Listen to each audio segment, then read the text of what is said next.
So I'm a general practitioner in Canterbury, and I'll give you a very quick tour of health pathways for those who aren't familiar. So down the left-hand side here, so it's kind of laid out like a medical student runs.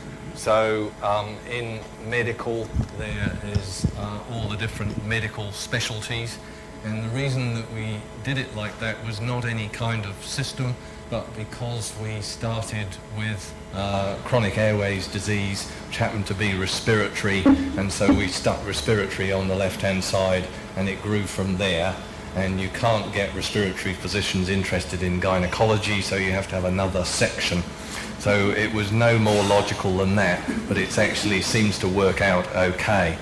Now we will sort of randomly pick on a pathway. We'll do atrial fibrillation because I know there's a cardiologist in the room, and each one is laid out in exactly the same way, so that when I'm acting as a general practitioner and I've got a patient in front of me and they're talking in one ear, I know where I can find the little bit of information that I want that has been agreed between our cardiologists, our general practitioners, allied health, nursing, non-governmental organisations, the Heart Foundation, and everybody has agreed this is how we're going to deal with atrial fibrillation in Canterbury. And it's those consensus agreements that are then used on a daily basis by general practice, and if people don't follow them, then general practice clicks the send feedback button and says, I referred a patient to the cardiologist and he didn't do what he said he was going to do. Then we follow all that up very seriously. So we've got a self-correcting, self-improving system, and that is very powerful. So your coordinators in your health system will get that feedback. We get dozens a week where people are asking us questions saying, I went somewhere, this would help, can you put this on health pathways, this didn't happen as it should. And that's a very powerful tool. The assessment, we push general practice pretty hard to up its game, and so we get them doing a lot of scoring tools, better assessments than they might do, include those in their referrals, so that as you become as constrained as we are in our health system, you can begin to select the people who best benefit from the services, because the referrals will be high quality and able to be triaged effectively. And then, as Carolyn showed, you've got your specialist services working to the top of their game, and then able to support general practitioners like myself to look after other people in the community. Management, a lot of the time we won't see a new patient with a particular condition more than once a year or once every few years, and we will have forgotten how to do it last time. And last time we learned by experience, which might be 30 years old, an anecdote which is unreliable. Now we can go and we can know what our specialist colleagues locally expect us to do. We've got the generic skills and we can get on with it. And I'm sure that's one of the reasons why Carolyn's figures show some benefits, because we've reduced some of the variation and improved the general standard of community management of many conditions. And then the request section is clearly a very important one, where not just referrals, but a lot of the work done in our system is now done virtually by letter, email, fax, telephone, and we strongly encourage that because it's good for patients, much easier than driving hours for us and many hours for you guys. If we can do as much as possible remotely, then that's good.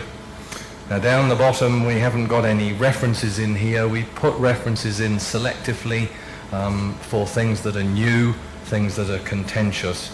We put a lot of resources in, which are places where I can go and when I realise that I've got a gap in my knowledge of an area, I can go and read something that my colleagues recommend as a really good resource to read.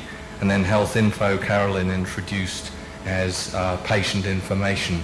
So if I see a patient with acute asthma, I might tell them to use 4 puffs in their spacer If they go to the emergency department, they'll be told 12. If they go to an after-hours surgery, they'll be told 8.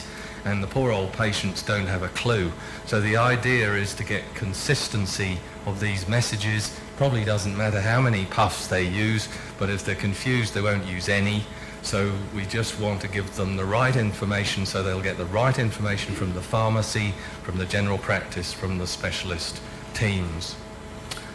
So that's a gallop through. Then have I got time to do those slides, Ian? Yeah. Okay. Because you did such a good job. Do you want me to bring them up for you? Bring them up for me. All right. Looks like where we want to be. Here we go. Cool. You're not. So there's about, Janita and I argue about how many resources there are. There's somewhere over 500 and it says 640 in the administration system. The agreement bit is most important to us. They're not imposed by hospital specialists on the community. They are mutually agreed. Now obviously not by everybody, with everybody, but hundreds of our general practitioners and hundreds of other clinical people have been involved in developing the pathways, so they feel a very strong sense of ownership of them.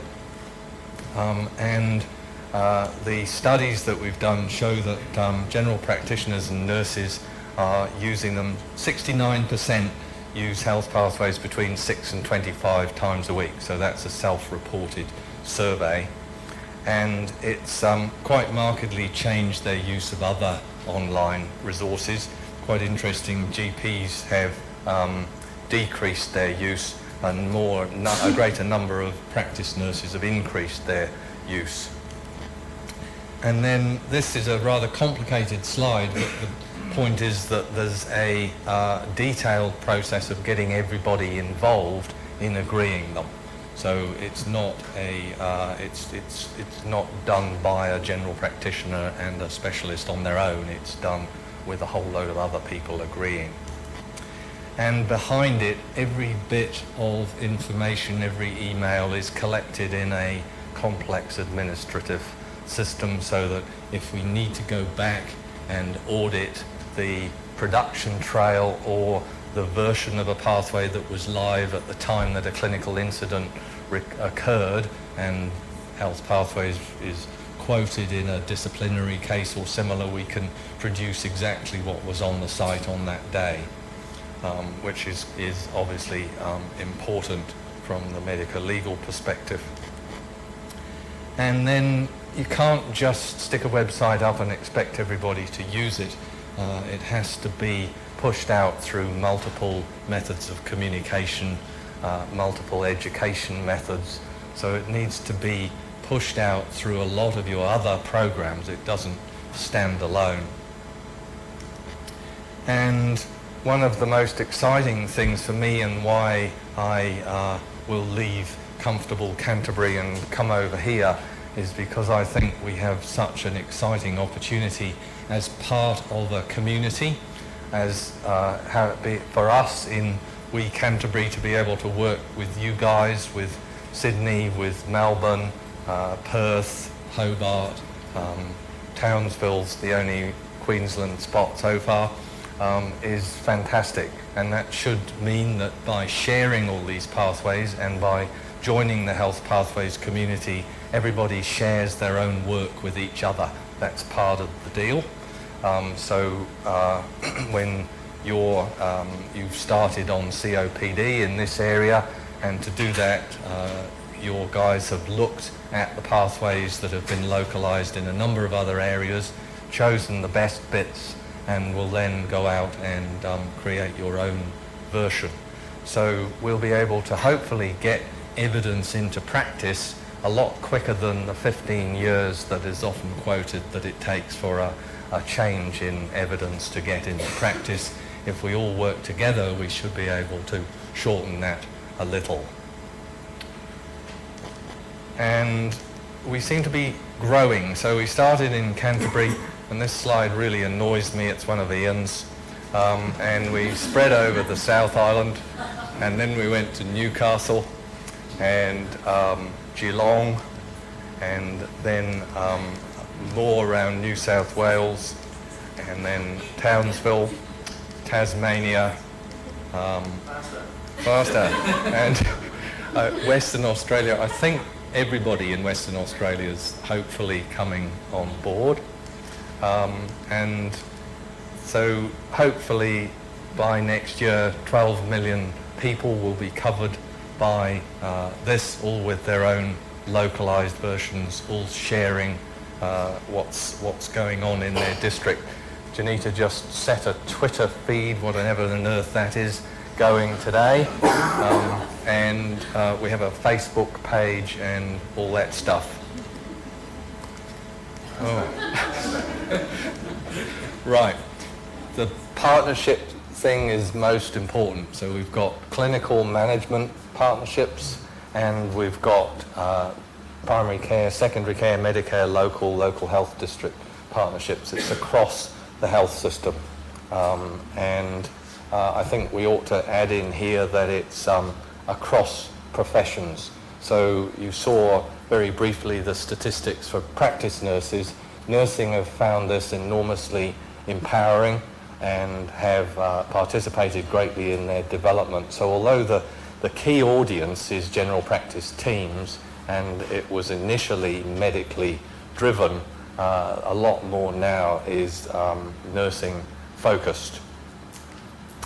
And then this is the sharing aspect of it that I think is exciting, and reviews are a real issue because we try to get them properly reviewed and carefully reviewed every 2 years. That's a big task. We're now on our 3rd or 4th cycle of review of some of the pathways. It's hard work, and if we can share that out around the districts, then that should make it a more manageable task and not such a burden to maintain the accuracy and reliability, because it's critical that it's a trusted site by the clinicians, so that they will go to it as their first point of clinical reference.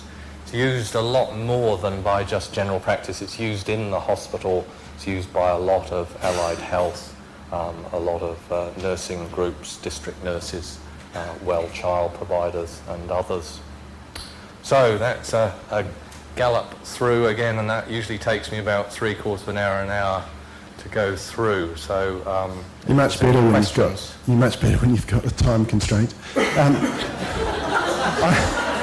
I think we have about five minutes spare on the agenda for some questions, so I'll just hand the microphone around again. Thanks. New Zealanders have always been a lot hotter on guidelines probably than many other countries, and quicker to comply with them. I've had a long-standing concern about medico-legal defensibility of exercising clinical judgment to not follow a guideline. Have you got any comment on the medico-legal issues if you choose not to follow a pathway? Yeah. Well, we've disbanded the New Zealand Guidelines group, but I see health pathways as the next level down from guidelines. This is putting guidelines into practice. I have to have the belief that providing clinical people with good information is better for patients than them working blind, and so I have to hope that medico-legally we're going to keep our clinicians safer. I've got a Dutch colleague, and they are much better at following guidelines than the New Zealanders, and I'm not sure where you got the idea we follow them from. And he says that they have had about equal numbers of clinicians disciplined for following guidelines as they have for not following them. So slavishly following a guideline or information without taking the patient into account is equally dodgy. And that's why I'm not a fan, and neither are many of my Canterbury colleagues, of structured decision support where patient information is lifted into a computer and the computer tells you the answer. I don't like that because I don't think it's safe for patients, and so few patients only have one disease. They have multiple comorbidities in our current and future environment, and that's where our experience and training comes in to integrate the information from 10 pathways that we happily write on one disease and then integrate it into a real person. I think we're safer with them than without them. And we haven't, in our years, we've been quoted a number of times in disciplinary hearings, but not because the pathway was wrong, but usually because one was because a patient didn't get screened for bowel cancer when Health Pathways recommended that they should have done. So it was simply a slip up by the doctor for not suggesting it to the patient. It wasn't anything to do with Health Pathways. The information was there to have saved that doctor, but they didn't use it. I think litigation is probably not as common in New Zealand as here either, so that might give that patient an excuse to sue the doctor. Well, those guidelines are available on multiple websites, not just Health Pathways. So this is an integrated source of readily available information. Another question on the back. I've got a question about consumer participation. I think it's probably two questions. My apologies if you already answered it whilst I was rehearsing the question in my head. You talked about the collaboration that went into developing pathways, and there was a list of different groups and processes up the left-hand side of the page. I'm wondering whether or what opportunities consumers or consumer representative groups had in inputting to that development. And the second question, I guess, is about patient access or consumer access to health pathways. Is the system that you have restricted to clinicians and practitioners and practice nurses, or is it something that patients can log on to and I guess plan their own pathways and questions? It is password protected because when people were writing it, it's so cut down, full of jargon, full of acronyms. It's not written with patients in mind as the audience. Now, that may sound patronising, but it's been very important to the people who are writing it, but also because of a belief that patients should be able to participate in their healthcare. That was why we've developed the parallel site Health Info, which is supposed to provide in patient-appropriate language much the same information as is available to the clinicians. Health Pathways, the username and password is available in our system for anyone with an annual practicing certificate. So any clinician who has the ability to interpret the information within their scope of practice is encouraged to use it.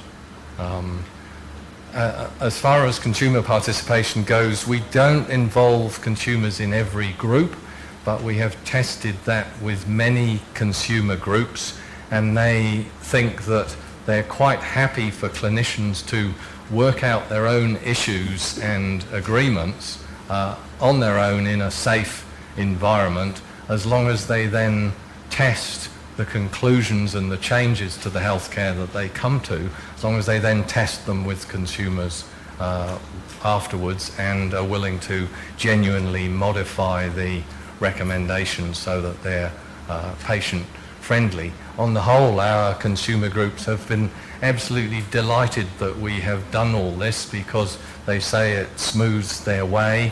They like the measurement of time as a key metric. There are obviously others, because waiting time is a nightmare for patients.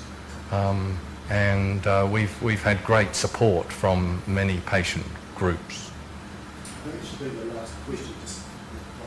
My question is how much your electronic health record is integrated into Pathways, because the uptake in Australia has been extremely low, particularly with the concerns around privacy of data, and whether having that electronic record has helped with your referral system.